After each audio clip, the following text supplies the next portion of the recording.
भगवान हो या ना हो इससे मुझे कोई फर्क नहीं पड़ता। ये तो इंश्योरेंस वालों ने कहा कि भगवान ने तुम्हारी दुकान गिराई है या भगवान की वजह से मेरी दुकान गिरी है, तो मैंने कहा ठीक है, भगवान मुझे उसके पैसे दे दे, केस खत्म। लेकिन भगवान तुम्हारी दुकान क्यों गिराएंगे? मूर्ख कहीं का। स्वामी जी प्लीज, जो कुछ भी कहना है विटनेस बॉक्स में आकर कहें।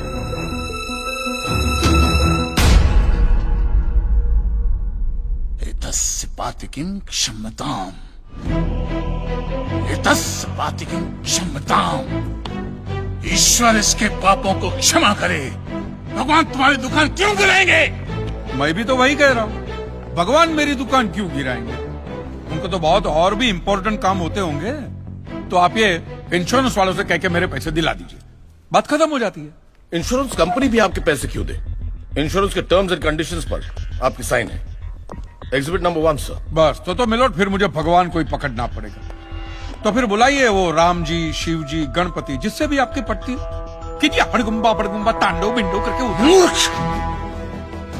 मोक्ष की प्राप्ति होती है तभी भगवान मिलते हैं। तेरे जैसे तुच्छ मनुष्य के लिए भगवान धरती पर नहीं आएंगे। होंगे तो आएंगे ना महाराज। अरे क्या इतना लाखों का टर्नओवर है आपका, और थोड़ा ही सेटलमेंट करना, कर दीजिए, मैं तो कैश डिस्काउंट भी दूंगा। सच। I object my lord. भगवान की सेवा कार्य को धंधा कह रहे मिस्टर कांजी, बिजनेस? हाँ, ये बिजनेस ही है मिलोड, बिल्कुल बिजनेस है ये। किसी भी धर्म स्थल पे जाइए तो सबसे पहले पार्किंग का पैसा दो, फिर वो छोटी लाइन, स्पेशल लाइन में खड़े रहने का पैसा, फिर फूल, चद्दर, कैंडल खरीदने का पैसा, और दान पेटी बिल्कुल मूर्ति के सामने ही रखते, जैसे सर झुका पैसा डालना पड़ता है। और ये लोग तो भगवान के प्रसाद के लड्डू का भी पैसा लेते हैं मिलोड। जिस तरह म्यूजियम में मोम का पुतला दिखाकर पैसे लिए जाते, बस मंदिर में पत्थर का पुतला दिखाकर पैसे ले लेते।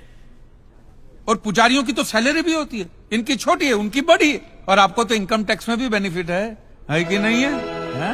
तो फिर इसमें सेवा कहां से है? और मिलोड ये तो ऐसा धंधा है जिसमें कभी भी रिसेशन नहीं आता। नहीं, उल्टा रिसेशन में तो इन लोगों का धंधा डबल हो जाता है। हे भगवान, भाई भगवान, हो भगवान। रिलैक्स। चलो मान लीजिए कि ये लोग धंधा करते हैं, फिर भी आपको पैसे क्यों दे? इंश्योरेंस में आप प्रीमियम भरते, इसलिए आप इंश्योरेंस से पैसे मांग सकते, लेकिन मंदिर वाले आपको पैसा क्यों दे? क्योंकि मैंने इनके मंदिरों में भी प्रीमियम भरे हैं महाशय। What nonsense? ये मुझे विश्वास था, आप मेरी बात का विश्वास नहीं करेंगे, इसलिए मिलोड में सारे प्रूफ साथ लेकर ही आया। ये सब रिसीट मिलोड उस प्रीमियम की है जो मैं पिछले 18 सालों से भरते आ रहा हूं, मेरी वाइफ के कहने की वजह से। ये देखिए, पहला प्रीमियम मैंने भरा था 15 से 1 रुपये का, साउथ में बहुत बड़ा मंदिर है, उसमें मैंने पैसे भरे थे। देखिए, फिर ये देखिए, हर साल 1000 रुपए भर रहा हूं आपके गणपति के स्टॉल में। देखिए, उसे स्टॉल नहीं मंडप कहते हैं। मिलोड वो मेरी सासू मां बीमार रहती थी, तो मंदिर वालों ने कहा कि 11,000 रुपया दो, पूजा कराओ, फिर देखो। तो पूजा कराई और सासू मां टपक गई। चलो वो तो अच्छा हो, लेकिन 11,000 भी गए, और 1 भी रुपया रिफंड का नहीं दिया उन्होंने मुझे। फिर ये देखिए, ये मस्जिद का चंदा, दरगाह की चद्दर, चर्च की कैंडल, फकीर की झोली, बाबा की अगरबत्ती, माँ की चुंदड़ी, टोटल में 10-10.5 लाख रुपया इन सारी दुकानों में भर चुका हूं। बस! क्या दुकान लगा रखा है? इसे मंदिर कहते हैं, मंदिर! और मंदिर में लोग अपने परिवार की शांति और समृद्धि के लिए अपनी इच्छा से पैसा देते हैं। तो मैंने भी मेरे परिवार की शांति और समृद्धि के लिए ही पैसे भरे थे महाराज, कोई गन्ना चूसने के लिए इन्वेस्ट नहीं किए थे। लेकिन आपके भगवान ने मेरी शांति उखाड़ के फेंक दी, क्योंकि भूकंप तो मिलोड सिर्फ भगवान ही ला सकते, इंसान के बस की तो बात है ही नहीं। तो मुझे बताइए, मेरा हक नहीं बनता भगवान से पैसे वसूलने का? मिस्टर कांत जी, आपका झगड़ा भगवान से है ना, तो डायरेक्ट भगवान से पैसे मांग लीजिए ना, मंदिरों के पास क्यों मांग रहे हैं? वकील साहब, आपके घर में बिजली या इलेक्ट्रिसिटी कौन सी कंपनी की आती है? रिलायंस की ना। तो घर में जब कभी भी बिजली का प्रॉब्लम होता है तो आप रिलायंस की ऑफिस में ही फोन करेंगे ना, सीधे अनिल अंबानी को तो नहीं बुलाएंगे ना। अनिल भाई आओ लाइट की, अनिल भाई आओ लाइट की। साइलेंस। आप कहना क्या चाहते हैं? What do mean? ये जो साधु यहाँ है, ये जो पंडित जी यहाँ है, ये क्या भगवान के ऑफिसर्स है? नहीं नहीं, ये लोग ऑफिसर्स नहीं है भाई। ऑफिसर तो पढ़े लिखे लोग होते हैं। ये लोग तो देखो देखो मुंह देखो, सेल्समैन है मिलोड, सेल्समैन। भगवान के कलेक्शन एजेंट है, क्योंकि इन्होंने भगवान की फ्रेंचाइजी ली। न्यायाधीश महोदय, ये मनुष्य नास्तिक है। जो ये कह रहा है उसका ज्ञान स्वयं से नहीं है, परंतु हम तो साधु हैं, इसे क्षमा कर देते हैं। लेकिन इस अधम पाप के लिए दुनिया इसे कभी माफ नहीं करेगी।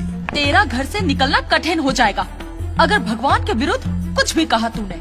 मैया मोरी, ये आपको मेरी चिंता हो रही है कि मिलोड के सामने मुझे चेतावनी दे रही हैं? हमें जीव मात्र की चिंता है। तो फटाफट पैसे निकाले, बात खत्म कीजिए फिर। My Lord, this is enough. ये डोनेशन रिसीट्स है, जनरल सबमिशन। भगवान और मेरे क्लाइंट के बीच कोई एजेंसी एग्रीमेंट नहीं है। हाँ जी, बेतु की बात कर रहे हैं। इतनी छोटी सी बात के लिए भगवान पर केस नहीं हो सकता। छोटी बात मिलोड, ये छोटी बात नहीं है। वो दुकान मेरा सब कुछ है, मेरी रोजी रोटी, मेरे बीवी बच्चों का सहारा वो दुकान है। और एक एक रुपया जोड़ के दिन रात की मेहनत के बाद मैंने वो दुकान बनाई थी। आज वहां पे सिर्फ जमीन का टुकड़ा रह गया है, वो भी कोई लेने को तैयार नहीं है। ये मंदिर वाले कहते हैं श्रद्धा से दान दो, आपका कभी बुरा नहीं होगा। और ये इंश्योरेंस वाले कहते हैं टाइम पे प्रीमियम दो, बुरा हुआ तो हम है ना। तो मैंने तो दान भी दिया है मिलोड, और प्रीमियम भी भरे, और आज दोनों के दोनों ने हाथ ऊपर कर लिए। मैं एक मामूली आदमी, मिडिल क्लास मैन, मेरा परिवार, मेरे बीवी बच्चे रास्ते पे आ जाए। नहीं मिलोड, आपको मेरी बात इस अदालत में रखने का मुझे मौका देना ही चाहिए, और भारत का संविधान भी मुझे मेरी बात इस अदालत में रखने का हक देता है। प्लीज।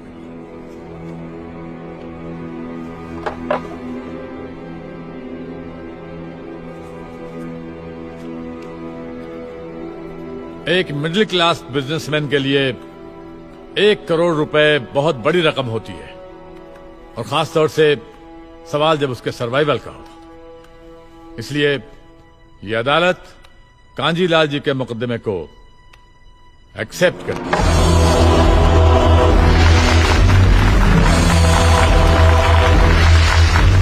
साइलेंस। और सारे एविडेंस और आर्गुमेंट्स को अच्छी तरह एग्जामिन करने के बाद ये फैसला देगी कि मिस्टर कांजीलाल को इनके पैसे मिलेंगे या नहीं। अगर मिलेंगे तो कौन देगा, इंश्योरेंस कंपनी या फिर मंदिर? Court is adjourned for the day.